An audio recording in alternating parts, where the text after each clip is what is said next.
Ehi là, bentrovati, come state? Non mi sembra vero sia già passato un altro anno. Il tempo vola e come tutti gli anni, quando arrivo a fine dicembre, cerco di fare un resoconto di come sia andata nel bene o nel male. E poi inevitabilmente inizio anche a viaggiare con la mente e creare una serie di aspettative e speranze per il futuro anno.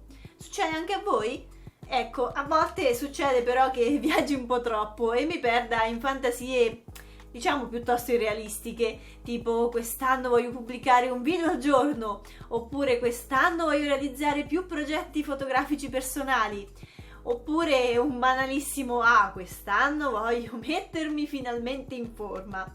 Ma poi sappiamo tutti che sono cose che si dicono così tanto per dire. E se vi dicessi invece che c'è un modo per prendere il controllo del proprio tempo e riuscire a programmare e soprattutto realizzare i propri obiettivi senza sforzi? Partiamo col dare loro il giusto nome. Si chiamano obiettivi SMART. Ma perché obiettivi e non buoni propositi? Tornando agli esempi che vi ho fatto prima, se anche voi vi siete fatti dei buoni propositi a fine anno e poi ve li siete dimenticati il 2 gennaio, è tutto normale, tranquilli.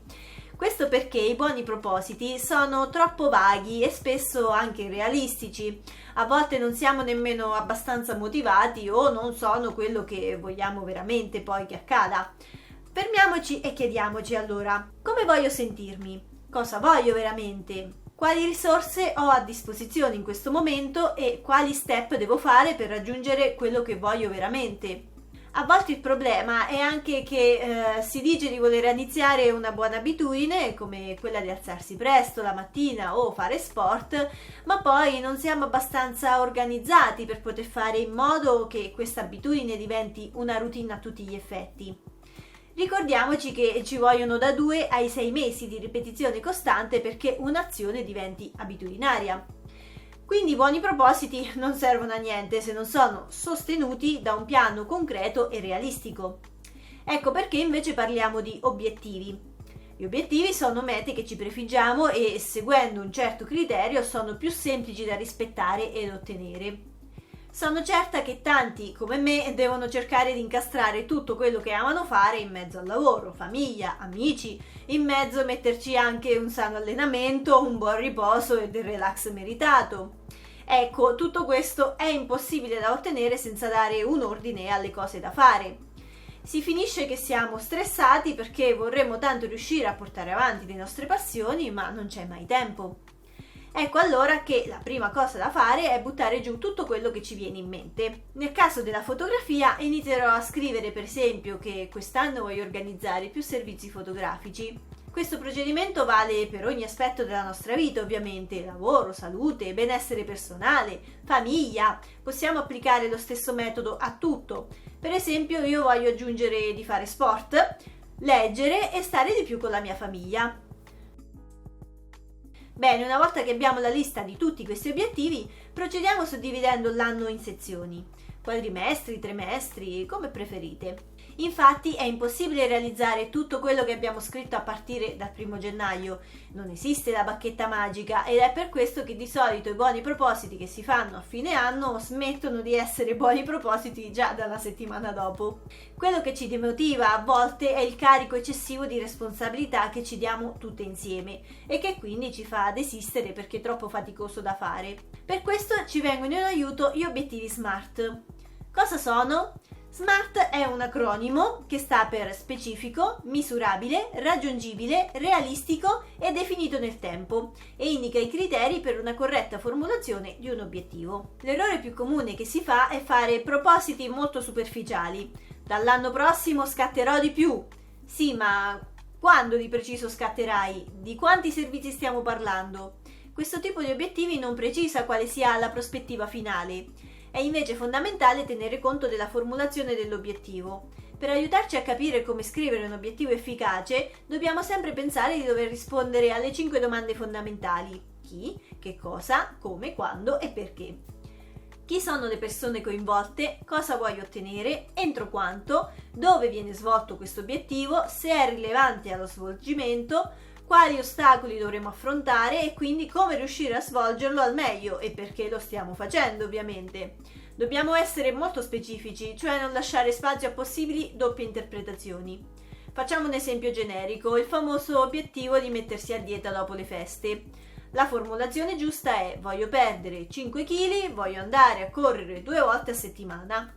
L'obiettivo deve essere anche misurabile, cioè il suo raggiungimento deve essere un fatto oggettivo, altrimenti non riusciamo a vedere i progressi e non ci motiviamo. Questo criterio ci aiuta a darci delle scadenze, un tempo limite in cui dobbiamo controllare i risultati che abbiamo raggiunto. Dal 7 gennaio inizio la dieta, voglio smettere di fumare entro 3 mesi. Poi l'obiettivo deve essere anche rilevante, cioè deve valere la pena farlo, deve portare a qualche miglioramento, altrimenti si trasforma soltanto in una perdita di tempo. Se è poco rilevante appunto allo sviluppo personale o lavorativo, non inseriamolo, così non ci caricheremo di lavoro inutile. In ultimo, un obiettivo veramente smart ha delle scadenze. Voglio scattare tanti servizi fotografici non è un obiettivo concreto e tangibile.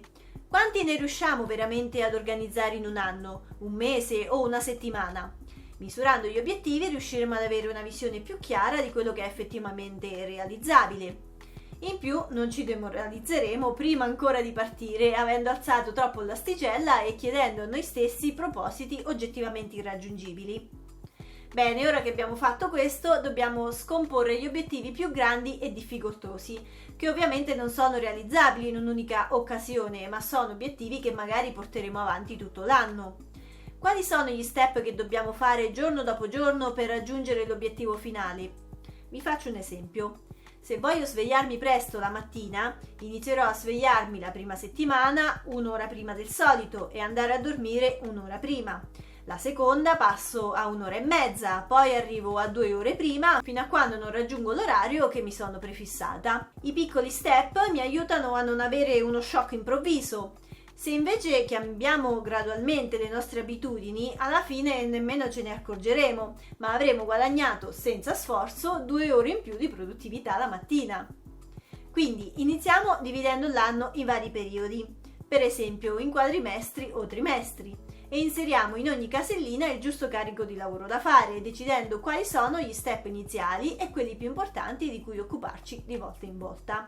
Quando organizziamo la nostra agenda, dobbiamo dividere gli obiettivi in cose raggiungibili a breve termine, a medio termine o a lungo termine.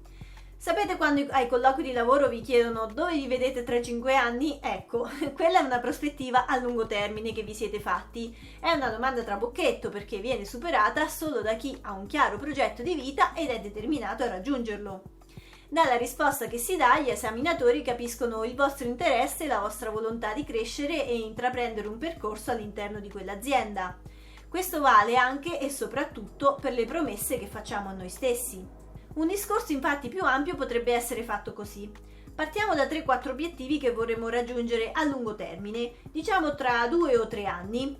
Esempio, voglio diventare fotografo professionista ed aprire un mio studio fotografico. Per fare questo, cosa avrò bisogno di fare nel medio termine, quindi entro un anno magari? Allora, dividiamo ogni obiettivo a lungo termine in 1 o 3 compiti da realizzare entro un anno. Se entro 2 anni voglio aprire uno studio, entro quest'anno devo saper gestire la luce, avere un portfolio da mostrare ai clienti, iniziare le mie prime collaborazioni con fotografi professionisti. Da qui cerchiamo quindi di capire quali sono gli step da fare adesso, cioè a breve termine, per raggiungere gli obiettivi a medio termine. Scomponiamo di nuovo ogni obiettivo in sottobiettivi da 3 a 5. Quindi se voglio avere un portfolio, entro 2-3 mesi dovrò organizzare 5 servizi fotografici, cercare quindi 5 modelli, 5 temi, 5 location differenti, studiare gli schemi luce da utilizzare. A questo livello stiamo proprio scrivendo una vera e propria to-do list. Scomponendo gli obiettivi in piccoli step sarà molto più semplice raggiungerli e anche più gratificante, perché sarà come salire gradino dopo gradino verso la meta piuttosto che cercare di fare una corsa pazza verso un qualcosa che sembra irraggiungibile. Se siete arrivati fin qui avrete sicuramente capito perché i buoni propositi non funzionano mai. Beh, spero che questo video vi sia utile e vi porti a raggiungere tutti i vostri sogni. Certo, scriverli non basta, poi ci vuole anche tanta volontà nel portarli avanti giorno dopo giorno, ma vi assicuro che funziona e io sono la prima ad utilizzare questo metodo ogni giorno. Mi raccomando, a fine di ogni anno è importante anche fare un resoconto. Riguardando la lista mi chiedo sempre qual è la cosa più bella che mi è capitata quest'anno, quanti obiettivi ho raggiunto, quali sono stati i risvolti imprevisti, qual è la cosa che mi ha fatto sentire più orgogliosa, quale mi ha divertito di più. In questo modo parto già carica e motivata per il prossimo anno e posso compilare in modo ancora più preciso gli obiettivi che mi darò per l'anno successivo.